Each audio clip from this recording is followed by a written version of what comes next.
So you come over here from Europe.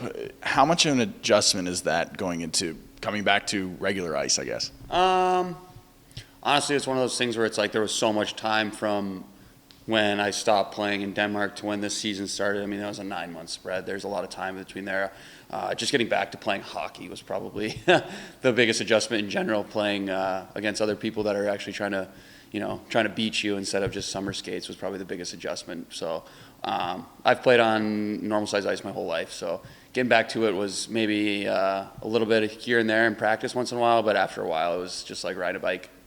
You finished the season with a career high in goals. What got you going this season?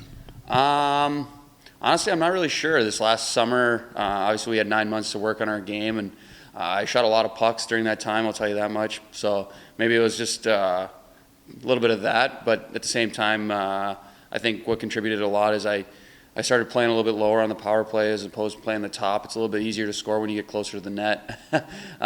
So I would say a little bit of shooting pucks, a little bit of luck, a little bit of just, got hot at the right times, saw the puck go in the net, and as I'm sure anyone will tell you, once you get a little bit of confidence, you can ride the coattails and start playing good hockey. So, power play was really strong this year. Obviously, you were helping quarterback that. What had the special teams clicking so much? I think Doug and AC do a lot of emphasis on it. AC runs the power play, and he did a really good job this year of always being prepared.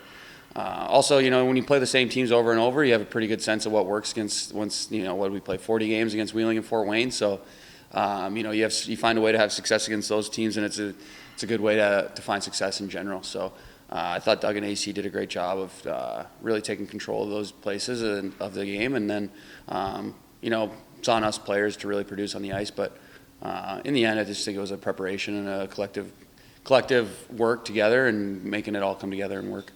You win the Ironman Award this year, playing in the most games. Does that mean something to you when you get that much?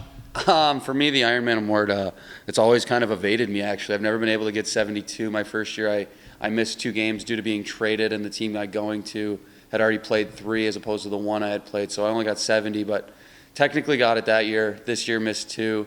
I think for me, it's one of those things I look at as a pride thing. I think I play hockey in a little bit of an old school sense that you play the game to play games. So if you're able to play, you play, and obviously I was lucky enough to stay healthy, and it is a cool thing to take that home. Obviously, it's fun to be in the locker room and be there for all those moments. So definitely pride myself in being a guy who stays healthy for the season. I think it's something that is important, and I think it looks good for other teams when they look at you. They're like, wow, you've only missed so many games. So I think those things add up, and it was fun. Like I said, we had a great group of guys, and being in the room and being able to enjoy it every time was awesome. What's your off season look like? I'm going to get home. I'm going to enjoy some time away from hockey, see my family, hopefully get to the lake, enjoy some time up there, and then probably start training here in a few weeks, and start looking at what next season has in store for me. Awesome. Thanks, Willie. Yeah, thank you.